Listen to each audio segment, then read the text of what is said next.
Hey everyone, welcome to the channel. A little while ago I randomly thought that I've not done a Q&A or an Ask Me Anything style video for a little while, so with no reasoning behind it beyond that, I put out a call for people to ask questions that I would answer in an upcoming video, and that video is today.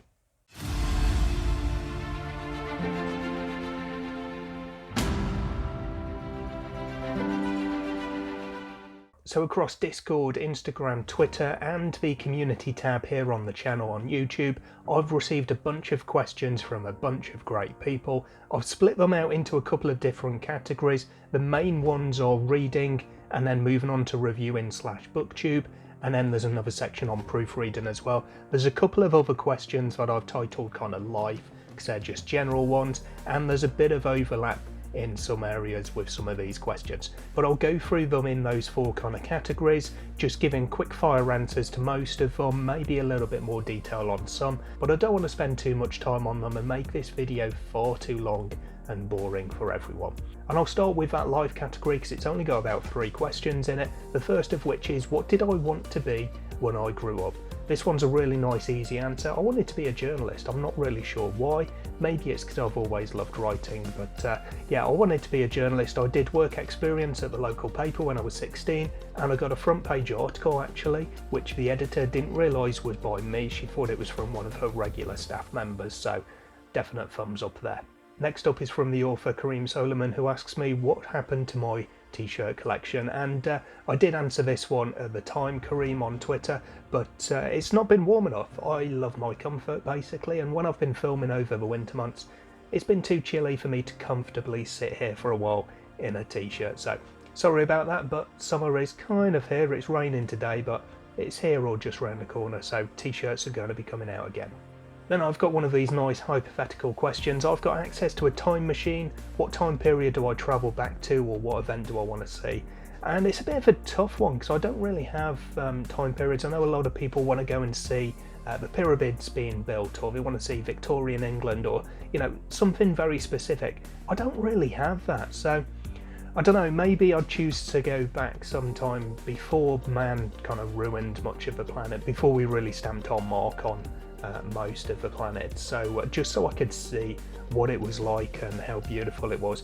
The only problem with that, I suppose, is I'd need a form of transport to get around and see it, so I wouldn't really have too much joy there, I think. Alright, moving on to the reading category then. I said there were only a couple of questions in that life category. First question I've got here is, what is my most petty bookish peeve? And I did think for a while that I didn't really have one. I've got various pet peeves about books, but I don't think any of them are really petty as such. Maybe some of them are irrational, but never mind. I've decided to go with special editions though. And it's not just special editions, it's the trend recently for special editions, and I'm not one to do it, but this would be the sort of thing that I would do air quotes around the special for. It kind of bugs me where you get a brand new book, sometimes a brand new author. No one has read from this author before. Certainly no one has read this book before, except for beta readers and maybe some ARC readers by that point. But on the day of release you get 3 or 4 special editions of it coming out. For me, a special edition should be, I don't know, the book has celebrated a milestone, maybe it's 5-10 years old, or a certain number of sales, or it's something is being celebrated basically. That's when you get a special edition of a book that's already been published. It doesn't seem right to me, it seems very strange certainly, to have a special edition of a book that pretty much no one has ever read. And some people do like to do it. They'll go out and buy 3 or 4 different copies of a book because there are different editions, and that kind of illustrates for me one of the reasons that it is kind of a pet peeve of mine. It seems, to my mind at least, that it's just all about getting as much money as possible from the readers because publishers know the readers will do it. As I say, I don't mind this at all when it's a book that's already been published and there's an anniversary or whatever it is, special edition coming out. That is a special edition in the kind of traditional, if you like, sense of the term. And also I don't have a problem with the readers who go out and buy these special editions, even in multiple numbers. I'm just not one of those people. Next question, which fantasy character do I relate to the most?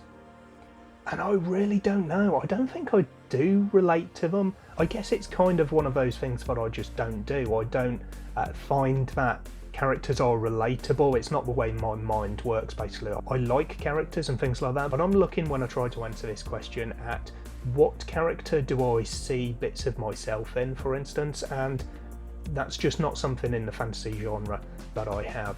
So yeah, it's not a question that I can really answer. It's just not the way that I look at characters as I'm reading them, basically. Next question, would I rather spend a day with my favourite author or with my favourite character?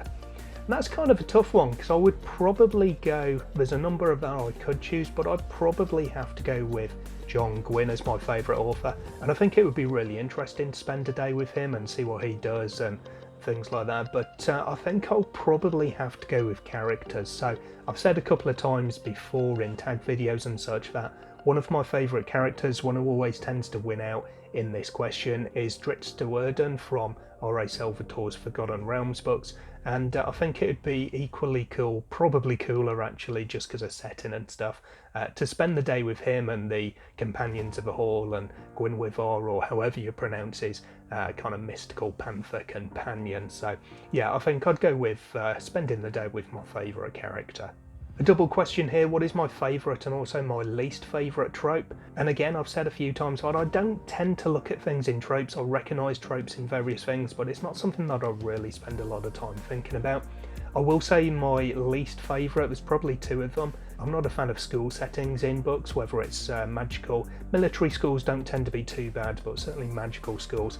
I do tend to not get on with those books, or at least some of the books that I've really not got on with have had that setting, so it may just be kind of tainted. The other one is the resurrection trope, which I know is kind of a bugbear for a lot of people, and I don't think I need to go into the reasons why. As far as my favourite goes, I really don't think I can put my finger on one. You've got various types of books, and I see sometimes things like military fantasy being called a trope, but I don't see that as a trope, it's a genre or a subgenre. So as far as tropes go, I don't think I can say I've got a favourite one. Who is my favourite animal companion? I think I'm a little bit lacking in animal companions. I read a lot of books that have them, but not very many books that have really prominent animal companions that really make you think of them. I'm going to go with perhaps an easy answer for this one, and choose Storm from The Faithful and the Fallen. Next question is, do I have any genres that I want to read more of? And it's a nice simple question to that one. No, I don't. I read what I'm interested in, and I don't find the urge to read outside of the genres that I currently read. So fantasy as a broad genre rather than going into the subgenres, and science fiction. There are some genres, obviously, or subgenres of fantasy that I'm not interested in, such as urban fantasy is probably the biggest of those ones for me. But yeah, even with that one, it's not one that interests me to want to read more of, or any of, I should say. What's the most pleasantly surprising book that I've read recently? It's a bit of a tough one. I've read some really good books recently, but when you add in the pleasantly surprising part, that becomes a bit difficult. I'd probably go with the novella Untethered Sky by Fonda Lee, because I've seen some reviews and I've seen some people who I know and who I trust the reading tastes of who've read this and said that they really enjoyed it, so I thought that I could enjoy it myself. But I think the amount that I enjoyed it did definitely surprise me. So I think it's a really good read. It's very expensive if you're going to buy a copy, but it is on Audible if you have credits there, which is how I came to listen to it. So yeah, definitely enjoyed it, and I was pleasantly surprised at how much. What is my favourite fantasy setting? Well, there's loads of worlds that I really love the idea of, the world building of, but I've answered this question before and I'm going to stick with the answer and the reasoning that I gave. I went with the setting of Raymond E. Fyfe's Rift War, which is the world of Midkemia, because I like it as a traditional fantasy setting, but it's one where you get to see kind of the nice little bits, out of the way towns that are just really nice and picturesque. They're ones that you would like to see as a tourist perhaps. And although it's a fantasy world that does have various monsters, demons sometimes, groups of marauding murderous bandits, it does seem in general that there's lots of this world that is actually quite nice and pleasant, and would be nice to have a look around and have some general relaxation in. This one slightly overlaps with the reviewing or booktube side of things. How long does a story need to be for me to qualify it as a book for stat tracking and annual goal and such purposes? So with this one I go with, well, it's kind of two answers for the two bits that I'll specify there. First of all, for the stats, I include the number. If it's a novella, I include it as a book read, so for the annual goal that will be 1 towards that. For the stats, although that is kind of part of the stats answer, I also do page count stats. You may have seen in my wrap-up videos, I do an average page count and I exclude novellas from that because it will skew the stats unfairly. So in terms of the page length, there isn't really an answer to it or a direct answer, it's more the type of book. If it's a long novella, it's still a novella, The Exile by Ryan Carlhill for instance, but I include it as a novella because that's what it is technically listed as. So it won't count for my average page count stats, but it will count for my total page count and for my number of books read over the course of a year type stats. How many books do I need to read by one author before I consider myself a fanboy and haul everything they've done? I don't really have an answer for this one because it's not really applicable to me. I buy books on a case-by-case basis, so I will read a book and if I enjoy it, it's the start of a series, I'll potentially buy the rest of the books in the series, but I won't necessarily go out and buy all the other books from the same author. It's not a case of the money side of it, because obviously hauling everything by an author in one go can be quite expensive. Even if I was to spread it out, I wouldn't do it unless I was really interested in reading or perhaps already have read the other books, the other series by the author. So there's no what you might call auto-buy authors for me because it does depend on what the author's writing. Probably the closest I've got is John Gwynne, where I've got 2 series of his behind me here, which are both interlinked, so that kind of counts as one series. But then he's got the other series there, the Bloodsworn, which is a different setting, but I looked at it and knew that it sounded like something I wanted to read, so I bought them.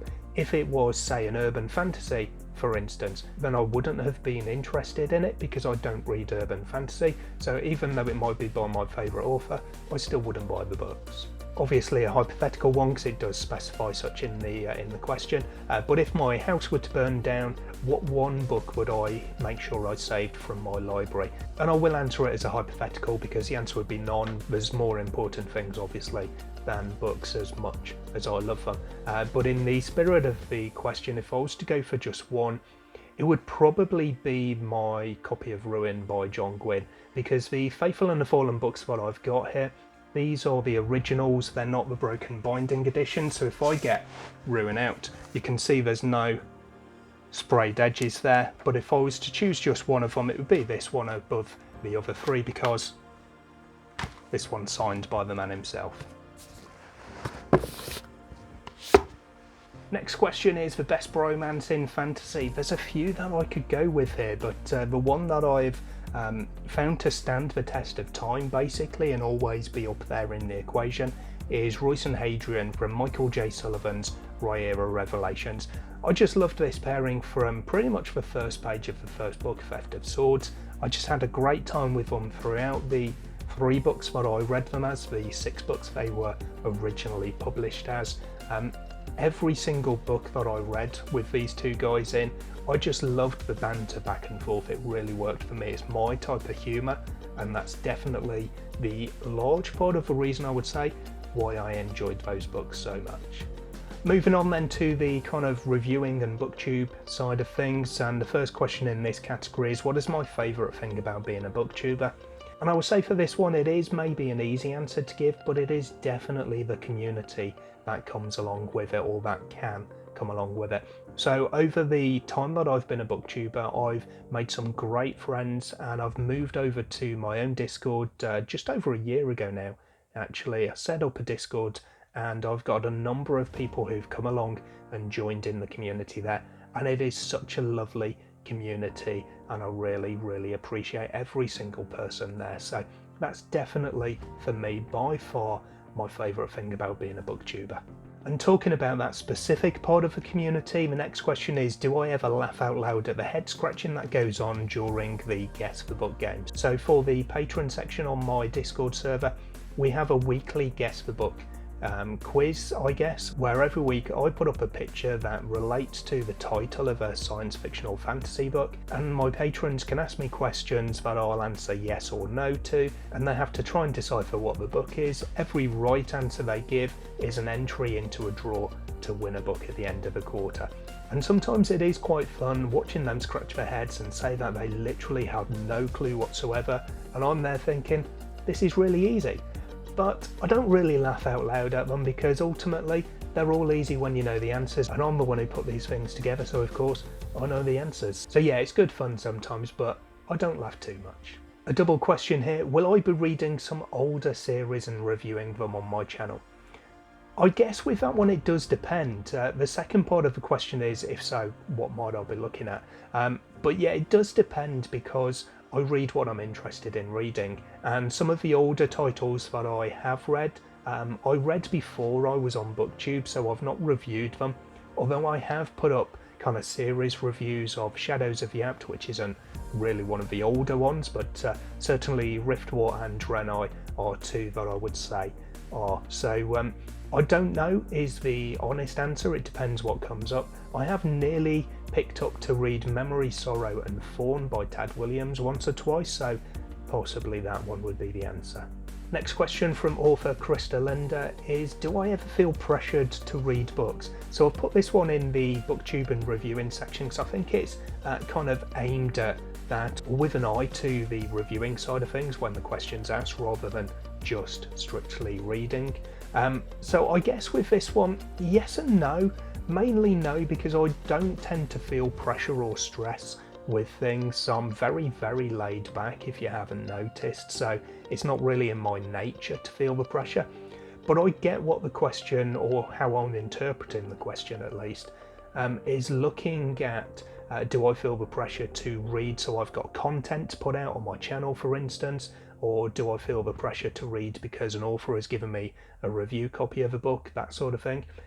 But I guess still no. Sometimes yes, the content side of things can be an issue if I've not read a book that I'm going to do a dedicated review for instance. But otherwise, I guess with review copies, I always have that conversation with the author about my capacity, for instance, and how quickly I might be able to read their book. So ultimately, the only person who can put that pressure on me is me, and it's not the sort of thing that I tend to do. The next question is from a reviewer, Luke Winch, who, if you're not aware, has set up a Booktube channel recently, Luke's Book Nook. There'll be a link in the description box below this video, go check out his channel. But he asks me for any advice, hints or tips for growing a successful Booktube channel. And I guess with this one I could go on. This is the sort of question that you could dedicate a video to if you were so inclined, and I'm not. But there are a few things that I think that are really important here. The first and foremost is to do it for yourself. Don't do it for any other reason. Don't do it for your viewers, your subscribers, your potential subscribers, etc.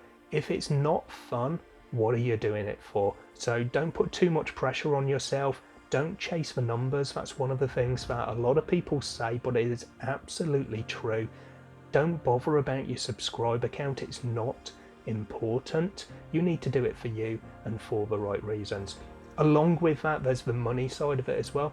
You get to a certain point and you can start making money through the ad revenue on your videos. That's something else that you should just ignore in the early stages at least. Don't go into it looking to make money, because again, that's the wrong reason for doing it, and it's not really a viable thing for most people anyway. In general terms though, I would say have a schedule and stick to it, but also don't be afraid not to. If you need a break or if something comes up, don't be afraid to miss a video, for instance. Other than that, just be yourself, be natural, don't pressure yourself, and don't allow others to pressure you. Next two questions are from Ed Gwynn, one half of the Brothers Gwynn, and he starts off by asking me who is the greatest Brother Gwynn. And I suppose on that one, I'd probably have to go with Will, because he didn't need the validation. But realistically, Ed, do you have an uncle, in which case I can say that your father is the greatest Brother Gwynn? I don't know. The serious question though, because I'm assuming that one wasn't serious, the serious question Ed asks is, what is the best book that I've read since joining Booktube? And that is a difficult one because I've mentioned before, I've read some really, really good books. In terms of my ratings though, there are 3 I've read that I've scored really, really highly. One of those is Words of Radiance, one of those is Bonds of Chaos, and the one that I'm going to go with as my answer to the question is Age You Will Sin by Daniel T. Jackson. I just had a fantastic time with it, and it all stacked up as well because it had a really good score in my weighted ratings. A few related questions from my friend Tufty McTavish. How many author newsletters am I signed up to? So I had to go through my inbox to check this one out, but I counted 34 that I'm currently signed up to. Although some of them do seem to be inactive, there are some that I haven't had an email from in about a year. So if it's active ones, I don't know, but in total 34. And then he follows up that one with, what's my threshold for signing up to an author newsletter? Is it because I know the author, because I like the artwork on the cover or anything along those lines? The answer to this one is kind of a non-answer. I don't really have a threshold. It's normally just a case of I like the author and I want to keep in touch, keep up to date with the news, which is obviously the reason for them having a newsletter. But in terms of me actually signing up, it's mostly a case of I see the newsletter advertised. So on social media, it will normally be the author makes a post that I see saying they've got a newsletter. Often it will include the author magnet. So they've got a short story, for instance, or a novella that you can get a copy of by joining their newsletter. I see that, I say, oh, they've got a newsletter. I'm interested in joining that. Whether or not I'm also interested in the book that's available is another question, but I will often then sign up to the newsletter. And then following that one, it is actually the last question in this category as well. Have I signed up for more newsletters as a result of being on Booktube? And that's the reason that I've included it in this section rather than the general reading. The short answer is no, and the long answer is yes. I don't know. I think I have, but not as a direct result of me being a booktuber. I think I've just come across more author newsletters in the way that I've just mentioned since becoming a booktuber. So kind of yes, but not as a result of me doing Booktube, if that makes sense. And then moving on to the proofreading category. So if you don't know, I'm a full-time self-employed proofreader. I literally sit on my computer and read books, stories, anything you like really, for a living. I don't do proofreading as a side job around a full-time job or anything along those lines. This is my full-time job. So I've got a handful of questions around my profession as a proofreader, and the first one is, what is my favourite part of the job? For that one, I guess it's just the doing something that I really enjoy. I've always enjoyed reading. I've always been one of those people who picks out mistakes that people have made. It's not something that I kind of aim to do. It's just, I guess, an innate ability. A lot of people say this, especially proofreaders, when you ask them how they got into it or why, that will be their reasoning, and that's definitely true for me. I enjoy doing it and I'm good at doing it, so it's really nice to be able to make a living from doing it. A bit of a specific one on proofreading. If I'm proofreading a book that's based on a game or something along those lines, do I do any research, for instance, and make sure that the author is using terms correctly, or do I trust the author? And this is one of those questions that's kind of got a simple and a less simple answer. The simple answer is no, I don't. The less simple answer is kind of twofold. On the one hand, it's not the job of a proofreader to do that. That's the editing side of things. The proofreader is there to do a very specific job, and I'm not going to say that here because it is covered in a couple of questions later on, I think. But also what I do find sometimes is, especially in these scenarios, it's where you're more likely to receive a vocab sheet from the author or the publisher so you can refer back to, but then it's mostly for spellings and maybe a little bit of context, rather than to help you correctly identify the use of words or terms. So yeah, the next question is, what exactly do I do as a proofreader? Is it checking for spelling, grammar, etc., or is there more to it? And yeah, that is kind of the crux of it. Those are the main things. You're checking for typos, you're checking for spelling, you're checking for correct punctuation, grammar, all of those little things. There is a little bit more to it, but those are essentially the core basics of it. Whether or not you would consider it to be part of a proofreading, I do also look for consistency. If I'm proofreading a novel and something stands out as not being quite right because it doesn't fit in with the book for whatever reason, I will also point that out to the editor or the author as applicable. So as an example, recently I proofread a novel where someone was specified as holding a knife, and then a moment later there was a battle and he asked if he could have a weapon and was given a knife, so I just made a comment to say he already had a knife and referenced where that information was. So there are little things like that that will also be included as kind of an ad hoc, I guess, but the main thing is just the very basic final polish of a book to make sure that everything is present and correct. Next question is, how does personal taste affect being a proofreader? And I'm taking this as, how does my personal taste affect it? It doesn't really affect it at all. Proofreading is a job. You don't have to enjoy what you're proofreading to do it correctly and to do it well. So obviously it's nice when you can proofread a book that you also enjoy, but it's not what you're there for essentially. So I have proofread books that I really enjoy. At the moment I'm proofreading one of my favourite series of all time that's coming out for another release, so that is amazing for a number of reasons. But I've also proofread some books which I would never pick up in a million years because they are just not my taste. But I've read them and done the job correctly and done the job well, because that's what I'm there to do. I'm a professional. I'm not reading these books for pleasure. I could have included this one with that previous question, but does my work as a proofreader also stretch to things like formatting, making sure that footnotes aren't moving around, for instance, when words are added or deleted, that kind of thing? There's kind of a yes and no for this.